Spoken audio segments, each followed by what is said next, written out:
Bom dia! Tiazinha, como está? Doutor Gustavo Jesus, como está? Bem, muito obrigado. Está bem disposto? Estou bem disposto, mas até vos digo que este stress inicial do duelo me deixou um bocado eu próprio ansioso. Nada tema, doutor, porque normalmente corre sempre tudo bem. Esperemos. Bom, vá, quase tudo. Mais da parte da Diana do que da minha. Não, a minha também corre bem. E então, hoje vamos falar sobre... Os mitos da hiperatividade e o déficit de atenção. O doutor Gustavo Jesus já esteve connosco, não sei se Já, então não quando lembramos falámos tão dos bem. mitos da saúde mental, e hoje vem-nos acompanhar também para desconstruir um bocadinho esta temática, que apesar de já ter muita, eu diria, investigação científica, continua a ser alvo de muita desinformação e de muitos mitos, não acha? É, aliás, bem, antes de mais, muito bom dia, muito obrigado pelo convite para estar aqui mais uma vez neste segmento, que me interessa muito porque acho que informar sobre saúde mental em particular, e saúde de uma maneira geral, é muito importante, continua a ser importante, precisamente pelo que a Sofia acabou de dizer. É porque as redes sociais, onde eu também passo algum tempo, estão cheias de desinformação sobre saúde e sobre saúde mental. E este tema em particular, da perturbação da hiperatividade e déficit de atenção, é neste momento um tema muito popular nas redes sociais. Nomeadamente no Instagram, no TikTok, com pequenos vídeos, etc., em que eu diria que quem vê aqueles vídeos, acho que toda a gente acha que tem perturbação de hiperatividade e déficit de atenção. Pois, Mas chega a ser pacientes que pelas redes sociais vão ao seu encontro? Sem dúvida nenhuma. Há pessoas Sério? que chegam até mim com uma suspeita de diagnóstico de perturbação de hiperatividade e déficit de atenção. Pronto, eu faço uma entrevista, uma avaliação completa e, às vezes, muitas vezes, as pessoas de facto não têm aquele diagnóstico, porque o diagnóstico tem uma prevalência, que poderemos falar à frente. E ainda bem que não tem. Mas o facto, sim, ainda bem que não têm, mas é engraçado que às vezes cria-se uma expectativa de tal ordem a propósito dos conteúdos que circulam nas redes que as pessoas até ficam com pena de não ter o diagnóstico. Sim. Acontece isso. Porque as pessoas, e é verdade que a perturbação da hiperatividade e déficit de atenção, como sabemos, e falaremos disso, acarreta algumas disfunções na vida da pessoa e, portanto, também é natural que há algumas pessoas que sentem disfunções por outras causas queiram encontrar uma justificação para essa disfunção. Mas nem sempre é a perturbação da hiperatividade. Eu vou dizer PHDA, porque cada vez que digo o nome da doença, vamos usar aqui a sigla, que é PHDA, perturbação da hiperatividade e déficit. Então, se calhar vamos começar. Vamos começar. Vamos começar pelo primeiro mito, que é a hiperatividade. Será que é causada por má educação e falta de disciplina? Será? A hiperatividade, eu penso que já nasce com a pessoa. Se é um déficit, nunca poderia ser a má educação. É uma coisa que se revela quando é mais novo e depois vai crescendo ao longo da vida, mas não tem nada a ver com má educação nem a falta de disciplina. Acho que isso é uma condição psicológica e física às vezes e não tem nada a ver com a educação, na minha opinião. Acho que a hiperatividade é uma coisa natural que acontece com as pessoas, no geral, e não tem nada a ver com a educação. Podem haver várias causas que influenciem a hiperatividade, que surgem principalmente em crianças mais jovens, normalmente detecta-se cedo, mas eu penso que não tem nada a ver. Alguns pais são muito permissivos e permitem que as crianças façam o que elas querem. Isso acaba gerando um pouco de hiperatividade. Não é falta de disciplina, mas uma boa disciplina faz sempre falta. Claro que faz. Aqui ideias um sabemos bocadinho Contraditórias, algumas delas. Mas antes de mais, se calhar perceber e tentar explicar lá para casa o que é então a PHDA. Portanto, a PHDA, ou perturbação da hiperatividade e déficit de atenção, é uma síndrome psiquiátrica que corresponde a uma perturbação do neurodesenvolvimento, portanto é importante perceber que ela se inicia sempre na infância e não na idade adulta, e que corresponde a estas duas características que o próprio nome tem, portanto a hiperatividade, ou seja, uma atividade motora excessiva, uma dificuldade em estar parado, uma dificuldade em estar quieto, dificuldade o João, aliás, já tremeu a perna, não é verdade? E depois a questão do déficit de atenção, que não quer dizer que a pessoa não consiga ter atenção a nada, quer dizer que tem uma grande dificuldade em regular a atenção e em manter a atenção sustentada no tempo, sobretudo se estivermos perante uma tarefa aborrecida, uma tarefa rotineira. Portanto, tudo o que sejam tarefas mais prolongadas no tempo e mais aborrecidas, as pessoas têm muita dificuldade em sustentar a atenção. E depois existem duas outras características que no nome não aparecem, mas também são importantes, que incluem a impulsividade, portanto, a dificuldade em se controlar, a não ter assim um grande filtro naquilo que se diz, portanto, falar repentinamente, sem pensar naquilo que se vai dizer, ou, por exemplo, compras impulsivas, comer impulsivamente, portanto, tudo isso pode fazer parte. E, finalmente, a questão emocional, que é muitas vezes desvalorizada, mas que é muito importante, sobretudo à medida que a pessoa vai envelhecendo. Fala-se muito pouco, mas, por exemplo, na adolescência e no início da idade adulta é muito importante, porque é a parte da desregulação emocional. Ou seja, assim como eu não consigo regular a atenção e a impulsividade, portanto, controlar o meu comportamento, eu também tenho menor capacidade de regular as minhas emoções. E, portanto, digamos que são pessoas que fazem isto sem nenhum juízo de valor, mas tempestades em copos de água, E muitas vezes até reconhecem, mas porquê é que eu reagi assim? Não faz grande sentido ter tido aquela reação. Exato. E há vários tipos de PHDA ou não? Sim. Portanto, nós podemos ter... Pode ser só hiperativa e não ter déficit de atenção? Pode. O contrário também? Portanto, a PHDA, de acordo com as classificações, inclusivamente, ela é subclassificada em subtipo desatento, ou seja, em que o quadro clínico é predominantemente relacionado com o déficit de atenção, subtipo hiperativo, que é mais o componente motor que está, digamos, manifesto, e depois o subtipo misto, em que os dois estão conjuntamente. Eu penso que esta classificação não é assim muito relevante do ponto de vista na prática, porque a verdade é que quando nós temos presente esta perturbação, todos os critérios podem estar presentes, mais ou menos, e também variam ao longo das fases da vida. Mas doutor, sente que este diagnóstico é um bocadinho subvalorizado pelas pessoas em geral, pela sociedade? Ou seja, isso é hiperatividade. Sim, aliás, muito na sequência daquilo que foi aqui visto no Vox Pop, isso é muito verdade. Ou seja, as pessoas continuam a achar que, para já, os pais querem diagnosticar PHDA às crianças para lhe darem medicação e elas estarem quietas, não é? E muitas vezes não é a primeira vez que eu ouço frases como isso com umas estaladas ou isso com um castigo como deve ser, a criança ficava quieta. Isto é absurdo, porque castigar uma pessoa com PHDA, uma criança com PHDA, vai perturbar ainda mais o seu funcionamento, porque a perturbação é uma perturbação de um cariz genético altamente relevante. Eu vou só aqui relembrar que esta doença é hereditária em cerca de 85%. Ou seja, isto quer dizer que recorre nas famílias. Se a criança se calhar o pai ou a mãe também são. Não só se calhar, como muito provavelmente. Sim, ou seja, que efeitos é que tem na vida diária e prática? Muitos efeitos, dependendo da fase da vida, mas desde logo, já que falamos em crianças, não resulta claramente de má educação. Só uma pessoa... Mas há este estigma, não é? Existe este estigma, porque como a criança se mexe muito, como a criança não toma atenção a nada, é vista como mal educada. Mas o problema é que as pessoas que têm PHDA, mesmo com um ambiente altamente contentor, podem desenvolver disfunção, mais do que outras pessoas. E até se esforçam mais do que as outras, na maioria dos casos. Sem dúvida nenhuma. E para responder àquilo que o João perguntava, o que é que, do ponto de vista prático, em que é que isso se manifesta? Por um lado, a hiperatividade no comportamento da criança, não é? Portanto, a criança é mais rabina, é mais mexida nas aulas, não consegue estar quieta, levanta-se, não consegue estar parado, não consegue estudar. E depois, aqui para o déficit de atenção, o rendimento académico, não é? Crianças com maior dificuldade em atingir os mesmos resultados, são miúdos que muitas vezes estudam muito mais do que os outros e mesmo assim não conseguem atingir os mesmos objetivos, o que, depois, ao nível do desenvolvimento, tem implicações muito relevantes, por exemplo, ao nível da autoestima, porque são miúdos que têm uma diminuição do seu próprio autoconceito. Claro. Que se comparam com os outros. Sim, e percebemos como é que eu faço tanto esforço e não consigo atingir os resultados. Claro. E, portanto, dizer que isto é falta de educação é uma grande injustiça. Portanto, a hiperatividade é causada por má educação e falta de disciplina. Acho que toda a gente já percebeu que é falso. É falso. Não só é falso, como é uma tremenda injustiça, como acabou de dizer o Dr. Gustavo. Muito bem, vamos ao próximo. Já falámos aqui. Os adultos podem ter hiperatividade e déficit de atenção?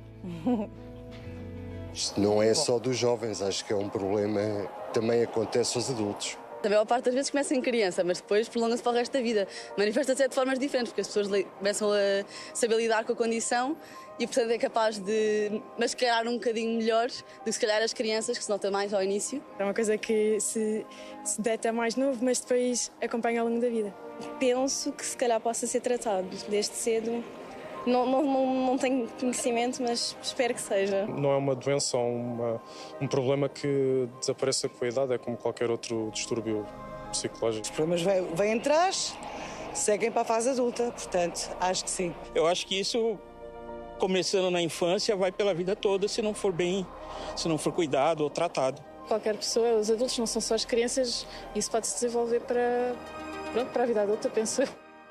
Bem, em que é que ficamos? Exato, doutor Gustavo, um adulto que tenha tido este diagnóstico, é provável que já o tenha tido na infância, é isso? Portanto, isso é uma excelente pergunta e há aqui muitos mitos também associados a esta questão de é uma doença da infância ou da idade adulta, quando é que aparece. Portanto, como eu expliquei, a PHDA é uma perturbação do neurodesenvolvimento, isso significa que tem sempre que estar presente na idade infantil, mas nem sempre é diagnosticada, porque dependendo do grau de função que a criança consegue desempenhar, se é muito contentor, por exemplo, existem muitos casos que eu acompanho que na infância não foram detectados, mas mas em que era necessário que a mãe ou o pai estudasse com a criança todos os dias, várias horas, e orientasse o estudo minuto a minuto. Claro. E, portanto, no fundo aqui, compensava o déficit de atenção. Mas, portanto, tem que estar presente na infância. Ela é prevalente em cerca de 7% da população infantil, portanto, digamos que 7% das crianças, às vezes em alguns estudos um pouco mais, têm perturbação da hiperatividade e déficit de atenção. E depois, à medida que se avança na idade, há alteração dos sintomas e há mudanças do tipo de sintomas mais relevante. Nomeadamente, sabe-se que a hiperatividade, portanto, a parte motora, vai-se mitigando e fica como, por exemplo, aquelas pessoas que mexem muito a perna ou que fazem clique, clique, clique, clique na caneta, portanto, pequenos vestígios de hiperatividade, e muitas vezes o que se torna mais predominante até é o déficit de atenção. Eu estou sossegado com a minha perna. Está sossegado? Não. Mas o pé da Diana não está quieto. A minha está assim. Mas nós temos que ter em consideração que tudo faz parte de um espectro de sintomas. Claro, não é porque uma pessoa mexeu o pé um bocadinho que faz dela uma pessoa com PHDA. Claro. Mas quando os sintomas não são apanhados logo na infância, certo, pode agravar-se até a idade adulta?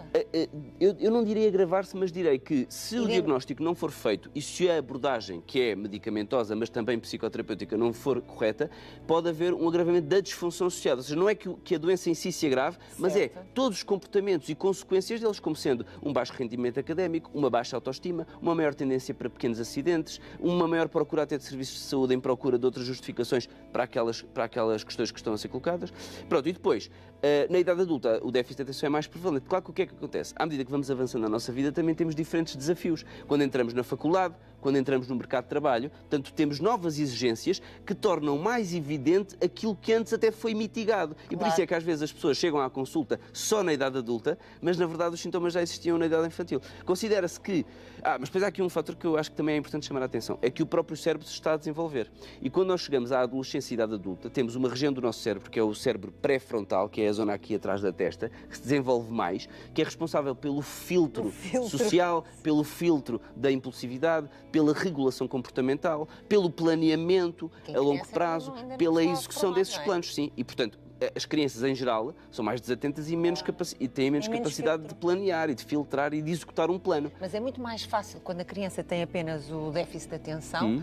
É muito mais difícil, digo eu, quando tem apenas o déficit de atenção, identificar os sintomas se a criança... Isso é verdade. É verdade. Portanto, depende da manifestação clínica e depois existem diferenças de género, como falaremos um pouco à frente. É um menino preguiçoso. E à frente falaremos disso porque há diferenças, por exemplo, de género na manifestação dos sintomas na infância que leva a que haja mais ou menos diagnóstico. Mas, de facto, o tipo de sintomas que se manifestam na infância vão, digamos que, determinar o quadro clínico também na idade adulta. Exato. Na idade adulta, cerca de 50% das pessoas que tinham PHDA na infância mantêm critérios diagnósticos, portanto, continuam a ter critérios para ter o diagnóstico completo, mas mesmo aqueles que não têm critérios continuam com alguns traços de funcionamento que podem ser prejudiciais, nomeadamente na sua vida académica, na sua vida profissional, e como eu falei há pouco, a questão da desregulação emocional muitas vezes surge, porque, reparem, muitas vezes o doente, quando chega à minha consulta à procura de algo de tratamento ou de investigação a propósito disto, às vezes nem sequer vem pela PHDA, porque todos os estudos mostram que pessoas com PHDA na infância e adolescência chegam à idade adulta, se não forem tratados ou abordados, com muito maior risco de outras doenças mentais, como sendo depressão, perturbações de ansiedade e outras associadas àquilo que é a disfunção associada à PHDA. Portanto, a pessoa tem uma baixa autoestima, não consegue atingir os mesmos objetivos, tem mais conflitos, tem uma menor capacidade de manter relações sustentadas ao longo do tempo, porque as relações também são aborrecidas, tal como as tarefas aborrecidas. E, portanto, tudo isso vai levar a disfunção e muitas vezes chegam já com depressão ou ansiedade e é preciso perceber se na base daquela depressão ou ansiedade não existirá também uma PHDA. Então vamos desvendar aqui. Os adultos também podem ter hiperatividade e déficit de atenção? É claro que sim, a resposta é verdade. É verdade. Muito bem. Muito bem, vamos ao próximo. Ao próximo. Só os rapazes, homens, podem ter hiperatividade e déficit de atenção? Não, isso acho que não é uma coisa que se escolha tipo entre sexos, portanto, não, acho que não. Eu sei que é mais fácil de reconhecer nos homens, mas as mulheres acho que também podem. Qualquer pessoa, toda a gente pode ter. A hiperatividade pode dar a qualquer pessoa. Não, acho que damos os géneros, pronto. Não há rótulo nenhum, não há diferença nenhuma. Acho que nem sei bem a causa, mas não tem nada a ver com género nem nada. Se calhar nas mulheres não acontece tanto ou não é tão notado. Toda a gente. Toda a gente. Penso que esteja relatado nos dois sexos. Não, somos todos humanos. Acho que isso acaba afetando todo mundo. Então, Dr. Gustavo, as raparigas têm ou não têm a mesma probabilidade de ter PHDA que os rapazes? É uma pergunta muito relevante, porque muitas vezes existe este mito que só os homens e só os rapazes é que têm. Então eu explico porquê. Porque a manifestação da PHDA na infância é diferente entre o sexo feminino e o masculino, porque o sexo masculino tem uma predominância de uma apresentação hiperativa, ou seja, tem manifestações motoras mais intensas. As pessoas, portanto, os miúdos do sexo masculino são mais mexidos, irrequietos, causam disfunção, e as miúdas têm muito mais frequentemente um predomínio desatento e, portanto, têm pouca hiperatividade e mais déficit de atenção. Além de que isto também está muitas vezes associado àquilo que é o papel que se espera do género, não é? Ou seja, na miúda, na criança do sexo feminino, muitas vezes espera-se que seja recatada, calma, calminha, não interfere nem nada, e, portanto, uma criança do sexo feminino com déficit de atenção está, por isso, simplesmente no mundo da lua, também não interfere, não incomoda, portanto, o diagnóstico é subrealizado. Isto faz com que também, muitas vezes, as miúdas, portanto, as raparigas, cheguem à adolescência e aí, como não foi abordado, como não foi investigado e não foi testado, surge a questão da desregulação emocional, que depois na adolescência é muito típica, até mais do sexo feminino, porque o diagnóstico não foi feito, e depois surgem todos os problemas emocionais associados, como depressão, ansiedade e outras coisas, como desregulação emocional de uma maneira mais global. Mas nesta identificação dos sintomas, não só o papel dos pais é importante, como essencial o papel dos professores, não é? Sim, mas os professores, eu considero que os professores estão cada vez mais atentos a estas realidades. Sim. Portanto, eu diria que as escolas estão muito atentas e a generalidade dos professores já não desvaloriza estas questões, ainda que, sejamos honestos também, um professor que tem uma turma de 20 ou de 30 alunos muito mais facilmente vai identificar um miúdo que não para quieto e que está a perturbar a aula do que uma criança que está só quietinha na lua. Mas é muito importante podem sofrer muito mais, mas é importante que estejam atentos a isso, porque de facto estar na lua na verdade causa mais disfunção do que ser muito irrequieto, porque estar na lua faz com que a pessoa não esteja na aula, não esteja presente, não se envolva até do ponto de vista social, porque reparem, estamos aqui a falar muito na componente do desempenho académico ou do desempenho laboral, mas isto também tem muito impacto a nível relacional, porque social. Muitas vezes as pessoas estão, portanto, como expliquei, aborrecem-se com facilidade. Isto é uma coisa que eu ainda não expliquei, mas as pessoas com PHDA têm muita tendência para o tédio. Portanto, tudo é uma grande seca. Isto quer dizer que, numa fase inicial, é tudo muito giro. Acontece, por exemplo, com os hobbies. As pessoas fazem assim, agora vou fazer basquete. Basquete é que é o hobby da minha vida. Vou comprar bolas. Precisamente, vou comprar bolas, vou comprar o equipamento, os ténis. Ao fim de uma semana, arrumo o equipamento todo, vou passar para a ginástica artística. Portanto, e isto é válido para hobbies, mas também é válido para relações. Relações amorosas e não só. Portanto, são pessoas que têm muitas vezes instabilidade nas relações porque não as conseguem manter ao longo do tempo. Depois, outros aspectos importantes do ponto de vista relacional é que, vamos imaginar um jovem que está no recreio de uma escola. Se eu estiver de um para um a conversar, eu vou conseguir manter a atenção. Mas se eu estiver com um grupo de 4 pessoas e se eu tiver déficit de atenção, eu vou desligar e quando voltar já não sei o que é que estão a falar, o que é que estas pessoas estão aqui a falar. Eu agora não me consigo integrar nesta conversa. Portanto, tudo isto é disfuncional. Mas também não pecar por excesso. Ver uma criança que está divertida a brincar, que também já tem... Não identificar logo com a hiperatividade. Não, claro que não. Eu acho que é difícil. Mas eu acho que existe... Pois, mas por isso é que existem médicos e psicólogos especializados nesta área. Exatamente, mas até quando é que os pais conseguem perceber exatamente isso, não é? Isso é uma pergunta interessante, mas que eu acho que há uma resposta relativamente fácil. Só para dizer isto, as pessoas muitas vezes acham, com toda a facilidade levam o miúdo ao médico, querem que o miúdo seja rotulado, querem que seja medicado. É o contrário, os pais adiam o máximo. Ninguém quer que um filho tenha uma doença, ninguém quer que o filho seja diagnosticado com uma perturbação. Portanto, muitas vezes, para os pais acharem que alguma coisa está mal, provavelmente alguma coisa está mal. Pode não ser isso, pode ser outra coisa, mas devem de facto procurar ajuda. Vamos revelar, só os rapazes, os homens, podem ter hiperatividade e déficit de atenção? É falso. Falso. Falsíssimo. Vamos ao último mito de hoje. Vamos deixar só a pergunta. Qual é o mito? Ok. Pessoas com hiperatividade e déficit de atenção, será que são menos inteligentes? Doutor, pode responder já. Posso? Pode. Ou não vamos ver o foco hoje? Então, é óbvio que a resposta é não. As pessoas não são menos inteligentes. Portanto, como eu expliquei, o déficit de atenção e hiperatividade afeta uma série de funções cognitivas, não é? Nomeadamente, se a pessoa consegue planear a longo prazo, por exemplo, fazer um plano de estudo e cumpri-lo, fazer um plano de trabalho e cumpri-lo. Mas há aquelas pessoas que planeiam tudo e à sexta-feira ainda estão no plano de segunda, não é verdade? Portanto, há uma série de funções cognitivas de execução de planeamento que podem estar afetadas, mas isto não é a inteligência. Portanto, tal como em todas as outras vertentes, há pessoas com PHDA extremamente inteligentes e muito pouco inteligentes. Mas isto é válido para todas as pessoas com todas as perturbações mentais. Portanto, não é por ter PHDA que se é menos inteligente. O tratamento passa sempre pela terapêutica ou não? O tratamento é, em primeira linha, medicação, mas existem estratégias psicoterapêuticas que podem ajudar a digamos, treinar, mas muitas vezes é preciso fazer a medicação para que a pessoa esteja capaz de perceber como é que é o funcionamento normal, fazer um treino e depois, eventualmente, reduzir a dose ou até deixar. Isso pode ser possível. Muito bem. Muito bem. Ficámos aqui vamos só agora a falar por mais tempo. Já revelámos, portanto é falso e eu acho que ficámos aqui esclarecidos muito em relação a esta questão. Quem quiser continuar a seguir o Dr. Gustavo Jesus, tem página no Instagram? Como é que se chama? Chama-se Gustavo Jesus, é fácil, mas é __Gustavo Jesus, __. É um tema que me é muito interessante. Doutor Gustavo, volte sempre, está bem? Basta convidar que eu cá Com estarei. certeza. Muito obrigado. Muito obrigada. Voltas Até para a semana. Sofia, boa semana. Beijinhos, Obrigado. boa semana. Obrigada.